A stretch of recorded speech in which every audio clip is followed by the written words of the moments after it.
pour le moment. Policier attaqué, jeune homme tué. Que se passe-t-il à Grenoble, Gilles Verdez? Oui, alors un jeune homme de 15 ans a été tué à Grenoble. La fusillade a eu lieu vers 22 h. C'est dans le quartier Hoche. C'est la 20e fusillade consécutive à Grenoble liée à la drogue, parce que c'est lié à la drogue. Alors cet adolescent, il a été tué de balles dans la tête. Et figurez-vous qu'il était connu des services de police. Il devait être jugé le 26 novembre pour détention de stupéfiants. Il avait déjà un contrôle judiciaire. Il ne pouvait pas apparaître dans ce quartier. Il ne pouvait pas non plus paraître dans un autre quartier. Et il était placé dans un centre d'éducation, mais il avait été déclaré en fugue. Donc voilà, il a été tué dans un point de deal. Et un autre jeune homme de 17 ans, qui était également très connu des services de police, a été blessé à la jambe. Alors Grenoble, en ce moment, c'est la vraie guerre des gangs. Souvenons-nous, par exemple, le 10 octobre, un fourgon blindé de transport de fonds attaqué en plein centre-ville. Début septembre, l'employé municipal de 49 ans tué par balle. Son assassin n'est toujours pas retrouvé, il est recherché. Donc voilà, Grenoble, il y a un vrai problème de guerre des gangs. Et là, il y a un drame de plus. Merci. À Dubaï, vous pouvez maintenant commander un chameau sur Uber. Ah, c'est incroyable. C'est incroyable. Non, mais c'est incroyable. Vous avez toutes les infos, même insolites, le soir. Et oui, on a les images. Alors maintenant, voilà, il y a les dromadaires, les chameaux et mettre les images en off. Donc c'est absolument hallucinant. C'est incroyable. Ouais, il y a des chameaux, en fait. On les commande absolument pour faire un petit trajet dans le désert. Ils mettront l'image quand on sera parti. Merci. Voilà, non, mais c'est sûr. Oui, non, mais c'est fou ça. Il y a une autre révélation sur Loana, la star de télé-réalité. Alors Loana, on avait crainte pour elle la semaine dernière parce qu'elle ne donnait plus aucune nouvelle. Donc ses amis, qui sont Laurent Amar et Éric Prieur, qu'on connaît bien ici, sont allés la voir en fin de semaine dernière. Ils ont frappé chez elle dans son appartement et elle leur a ouvert, ils ont parlé avec elle. Alors elle avait une inquiétude, Loana, au sujet de son appartement. Parce que son appartement était payé par Alexia Laroche-Joubert. Voilà. Pour le tournage et la production de la série. Voilà. Et Alexia a été formidable parce qu'elle a rassuré Loana. Et elle va continuer à louer cet appartement pour Loana à Nice. Bravo donc Alexia. C'est un très beau geste. Et vous savez, quand l'ARCOM, vous avez vu, nous avait mis donc une amende. Sachez que je suis actionnaire de cette société. Oui. Et voilà, et que Alexia Laroche-Joubert est une femme exceptionnelle. Oui. Et voilà, donc quand on dit que Loana est venue ici et qu'ils se sont permis de nous juger sur ce qu'on avait fait avec Loana, sachez-le, je ne crois pas qu'il y ait d'autres personnes qui l'aident. Et aujourd'hui, ça prouve encore qu'on continue à aider Loana. Et bravo Alexia. On la laisse pas à la rue. Et voilà. On la laisse pas à la rue. Donc, pas du tout. Donc merci, mais je ne crois pas qu'on va avoir un bon point quelque part. Forcément, je ne pense pas non plus, mais elle le mérite et vous le méritez. Ouais. Non mais voilà, c'est incroyable. Ouais, mais je vous le dis, et c'est nous qui prenons en charge. Absolument, et elle était inquiète parce qu'elle se demandait si ça allait continuer, et ça va continuer. Donc c'est un geste formidable. Donc voilà, qui se permettent de juger nos relations avec des personnes. Et il faut d'abord essayer de voir un petit peu ce qui se passe. Mieux de s'abstenir. En dehors, exactement. Ça c'est vraiment inadmissible. Michel Marie, après l'autopsie, le corps de Lina rendu à sa famille, où en est l'enquête? L'enquête est au point mort, en tout cas à ma connaissance. Effectivement, l'autopsie a été pratiquée sur le corps de cette malheureuse jeune fille. Les résultats de cette autopsie n'ont pas été rendus publics. On attend de l'autopsie, en fait, les causes de la mort, savoir si elle a été séquestrée un certain temps, donc la datation de la mort, savoir si elle a subi des violences sexuelles ou non, si c'est encore possible sur un corps qui a séjourné 13 mois dans l'eau. Le corps, après l'autopsie, va être rendu bien évidemment à la famille pour qu'ils puissent enterrer dignement cette adolescente. Le principal suspect étant décédé, ça complique quand même un petit peu les investigations. On se posait la question sur ce plateau il y a quelques jours de savoir s'il n'y avait pas une éventuelle complicité, et c'est ce que les gendarmes, continuent à chercher, parce qu'on retrouve la trace de l'ADN de cette gamine sur le siège arrière, et on ne comprend pas pourquoi elle était assise sur le siège arrière si il y avait une place à l'avant. Donc voilà, les investigations se poursuivent, mais on n'a pas les résultats de l'autopsie, et on n'a pas pour l'instant en tout cas d'avancée sur ce dossier. Merci Michel. Les casinos en ligne pourraient bientôt être autorisés en France, Gilles. Oui, absolument. Alors, incroyable, ça. C'est une de leurs demandes, parce que le patron des syndicats de casinos en ligne dit qu'il y a des millions de Français qui jouent à l'étranger. Donc, ils jouent, c'est illégal, mais c'est de l'argent qui échappe au fisc français. Donc, il est pour la légalisation. Ça pose un problème aux casinos physiques, en France parce que eux disent c'est de l'argent qui va nous échapper. Donc il y a un vrai débat. Le gouvernement est en train d'assouplir la législation globale sur les casinos. Mais ça, ce serait une première étape. Casino en ligne. On pourrait donc jouer en France en ligne au casino, ce qui pour le moment, il faut le rappeler, est illégal. On joue sur des sites étrangers, ce n'est pas légal. Le directeur général de Ouest France confirme la chaîne ne sera jamais prête au 1er mars. Gilbert Dany. Bon, bah ça aussi, c'est hallucinant. Donc, il confirme, il a donné une interview aujourd'hui, il confirme que dans le dossier qui avait été déposé à l'Arcom, ils avaient indiqué qu'il ne serait prêt qu'en septembre. Alors, si c'est vrai, c'est sidérant, parce que ça veut dire qu'ils vont prendre un créneau en septembre qui sera libéré fin février. Donc, ça va faire des mois d'écran noir. Donc ça paraît totalement délirant. Si ça figure pas dans le dossier, ils ont menti. Je pense pas qu'ils aient menti. Donc si ça figure dans le dossier, comment peut-on leur donner ça? D'autant qu'il est revenu sur l'affaire du fameux studio. Studio qui n'existe pas, qui serait pour 2026 ou 2027 et qui leur permettrait de faire des émissions. Et en attendant, il dit on verra le studio, on attend pour le construire parce qu'on voudrait vraiment le calibrer à nos besoins. En attendant, il a promis une émission maritime, genre Thalassa, et on esquisse le fait que leur grande création pourrait être de reprendre des chiffres et des lettres. Ah, voilà, très bien. Vous vous rendez compte d'une chaîne qui va se créer? Non, mais après, on n'est pas contre eux, ils jouent leur jeu. Moi, je suis pas contre eux. Des chiffres et des lettres, c'est l'émission maritime. Ils ont été honnêtes, ils ont dit que c'était pas le 1er mars. Ils seraient pas prêts le 1er mars. Ouais. Donc, ouais, mais des chiffres et des lettres, bon, pourquoi pas des chiffres et des lettres? Mais bon, je vous dis, c'est quand même. Non, mais fermer une chaîne leader TNT pour ouvrir une chaîne qui va faire des chiffres et des lettres et qui construira son studio en 2027, excusez-moi, ça paraît totalement délirant. Absurde, délirant, honteux, scandaleux, enfin, j'ai pas de qualificatif. C'est pas leur faute à eux. C'est pas de leur faute à eux, exactement. Oui, je suis assez d'accord avec Géraldine. Je n'aurais pas eu de problème pour le dire. Elisabeth Borne revient sur les rumeurs sur son homosexualité, l'ancienne Première ministre que j'embrasse d'ailleurs. Lorsqu'elle était Première ministre, effectivement, on disait qu'elle était homosexuelle. Et elle sort un livre là et elle explique qu'elle ne savait pas quoi faire finalement. Parce que est-ce qu'il faut démentir? Est-ce qu'il faut s'abstenir? Et en filigrane, elle dit que, bon, je ne suis pas homosexuel, je l'aurais dit si je l'étais, mais en filigrane, c'est un peu le comportement sexy de la politique française. On lui dit ça à elle parce qu'elle est une femme. Elle revient sur plein de comportements, les problèmes qu'elle a eus, etc. Donc voilà, mais elle dit, je trouve ça très bien. Si j'avais été homosexuel, je l'aurais dit, comme Gabriel Attal l'a dit après elle. Exactement. Condamné à 18 ans de prison en 2018 pour 11 viols, il est en liberté conditionnelle et il récidive. Écoutez cette histoire incroyable, 21h30 en direct, Michel Marie. C'est une histoire sordide, et totalement folle. Donc cet homme, il s'appelle le violeur d'Internet. Écoutez bien, il est condamné à 18 ans de réclusion criminelle en 2018 pour le viol de 11 femmes.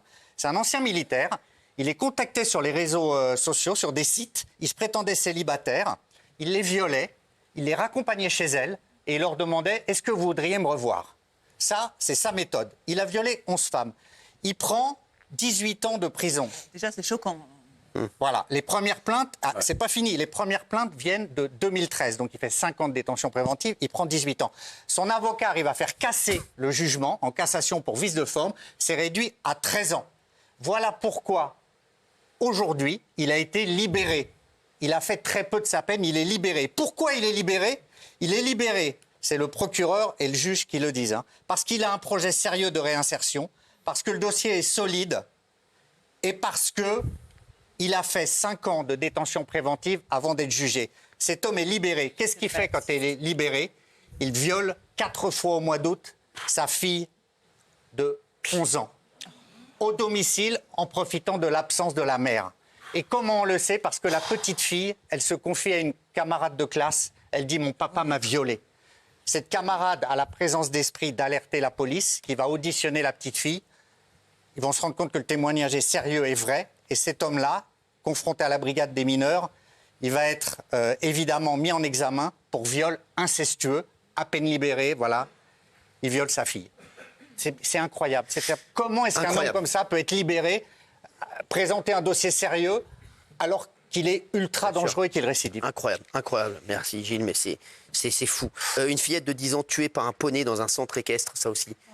Pauvre petite, on pense à elle, hein, Gilles. Oui, alors ça, c'est une affaire qui se passe en Côte d'Or. Donc, c'est une fillette de 10 ans qui entamait son stage d'équitation. Elle est passionnée de poney, d'équitation, et elle est accompagnée par sa maman. Elle fait une chute Et en chutant, le poney lui donne, alors accidentellement, c'est le procureur qui le dit, un coup de sabot à l'arrière de la tête. La petite fille est touchée très gravement, elle ne va pas survivre. C'est sous les yeux de sa mère, elle s'effondre, les secours tentent de la ranimer, c'est impossible. Alors évidemment, il y a une cellule psychologique, le centre équestre arrête ses activités, cellule psychologique, il y aura une autopsie, mais d'après le procureur, c'est la thèse accidentelle qui prévaut. Bah oui. Quel drame. Tu as été pour moi un homme bienveillant au procès de Mazan. Gisèle Pellicot s'adresse directement à son mari, Michel Marie. Oui, c'est depuis le début du mois de septembre, cette principale victime, Gisèle Pellicot, a pris la parole à 2 reprises. Et là, aujourd'hui, elle a été entendue donc, par la Cour criminelle d'Avignon. Et elle s'est adressée directement, elle a demandé l'autorisation au président pour s'adresser directement à son ex-mari, puisqu'ils sont divorcés. Et elle a fait un témoignage absolument bouleversant par plusieurs bribes. Elle était habillée de noir et elle le tutoie. Et on revient sur des faits qui ont duré entre 2011 et 2020. Et elle commence par en disant « Je pensais finir ma vie avec ce monsieur.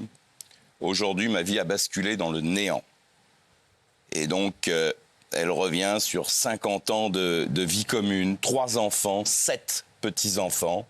Tu as été un père attentionné, présent et à l'écoute, un homme bienveillant et de toute confiance. On a échangé des rires, des peines, des moments difficiles, des vacances, des anniversaires et des Noëls. Et depuis 4 ans, d'ailleurs depuis 2020, qu'elle a découvert l'horreur des faits, je me pose une question, c'est pourquoi, comment en est-il arrivé là ? Oui. Comment ma vie a pu basculer ? Comment tu as pu me trahir à ce point ? Faire entrer des inconnus dans notre chambre à coucher, pour moi, cette trahison est incommensurable. J'ai toujours tenté de t'entraîner vers la lumière, vers le haut. Toi, tu as choisi les bas-fonds de l'âme humaine. Et elle dit aussi qu'elle est choquée d'entendre toutes ces femmes des autres co-accusés parler de compagnons exceptionnels, d'hommes exceptionnels. Elle dit, moi finalement, moi aussi, j'avais le même à la maison et en fait, il s'est révélé être ce qu'il était. Et elle dit quelque chose de terrible. Le violeur peut être aussi dans la famille, les amis, ils sont insoupçonnables. Merci Michel. On va passer à une autre affaire. Un collégien roue de coups sa professeure qui lui avait demandé son carnet. Non mais c'est un truc de fou, Gilles Verdel. Ça se passe effectivement à Maurepas dans les Yvelines. C'est l'après-midi et la professeure voit que l'élève chahute. Oui. Donc elle lui demande son carnet de correspondance pour noter le fait qu'il chahute. Il prend ça très mal, l'élève. Comment il va réagir ? À la fin du cours, il attend la professeure, il l'agrippe, il l'empoigne, il la placarde contre le mur, il la roue de coups. Il la frappe. Ce jeune est inconnu des services de police. Tout le monde est sidéré. Sa mère arrive immédiatement au collège. Elle ne comprend pas non plus. Il y a une première mesure d'écartement qui a été prise. La professeure, qui est extrêmement choquée, blessée, traumatisée, va évidemment porter plainte. Et cette affaire est effarante parce que c'est vraiment la violence ordinaire dans un collège. Donc ça fait peur à tout le monde. Donc on attend maintenant de savoir la suite des mesures. Pour le moment, il est écarté. Mais franchement, la sauvagerie de l'action, Je vais vous dire, frapper à ce point une professeure qui veut prendre votre carnet de correspondance pour noter que vous chahutez, c'est sidérant. Je veux dire, moi, ma mère vient de m'écrire, elle me dit qu'elle s'est fait agresser aujourd'hui, vous voyez, dans le RER, par une nana, elle me dit, qui lui a mis un coup de pied dans le dos. Elle était en train de descendre. Et heureusement, elle me dit, heureusement qu'il y avait, ça aurait pu être très grave s'il n'y avait pas eu la rampe, pour vous dire, c'est vraiment le Far West, ici, bien entendu, et on va faire tout ce qu'on c'est en notre pouvoir aussi pour essayer de retrouver cette femme, voilà, qui, voilà, et voilà, dans le RER aujourd'hui, pour vous dire, c'est vraiment, quand je vous dis qu'on vit dans un monde incroyable. Enlèvement du petit Santiago, où en est la traque des parents, Michel Marie? Alors, ça avance un petit peu. Dans la nuit, les policiers belges, depuis lundi, il y a eu l'alerte enlèvement, des recherches, des signalements, des gardes à vue, 5 personnes en garde à vue. On s'est aperçu que lors de l'enlèvement, il y avait 3 individus à bord du véhicule qui attendaient sur le parking de l'hôpital. Ça, c'est filmé, donc on a ces images. Par la téléphonie et surtout par les 5 gardes à vue, les policiers de la police judiciaire de Bobigny ont avancé assez vite et ont compris très rapidement que le couple et l'enfant étaient partis en Belgique. Et à partir de là, ils sont bien obligés de demander une coopération policière dans le cadre des accords avec l'Europe. Donc ils perdent un peu le contrôle de l'enquête, mais les policiers belges ont très bien travaillé, des policiers français étaient aussi sur place. Dans la nuit, ils ont retrouvé la voiture et ils retrouvent également la trace du couple qui avait séjourné dans un hôtel à Mons et la voiture était à Charleroi. Et surtout, ce qui est important, et ça c'est l'info on se demandait pourquoi ces gens étaient partis avec leur enfant. Parce qu'on sait qu'il était dans un état de santé difficile et il aurait été quand même judicieux de laisser les soignants s'occuper de cet enfant. En réalité, le personnel soignant, lorsqu'il a vu dans quel état se trouvaient les parents, qui sont des toxicos et qui sont des Roms d'origine bosniaque, incapables de s'occuper d'avoir un enfant, ils ont fait un signalement et il y a eu une décision en urgence qui a été prise de placer l'enfant dans un centre d'accueil. Et ils l'ont su. Et à partir de là, ils se sont dit, on ne va pas laisser notre enfant placé, on va l'enlever. Et c'est la raison pour laquelle ils ont fait tout ça.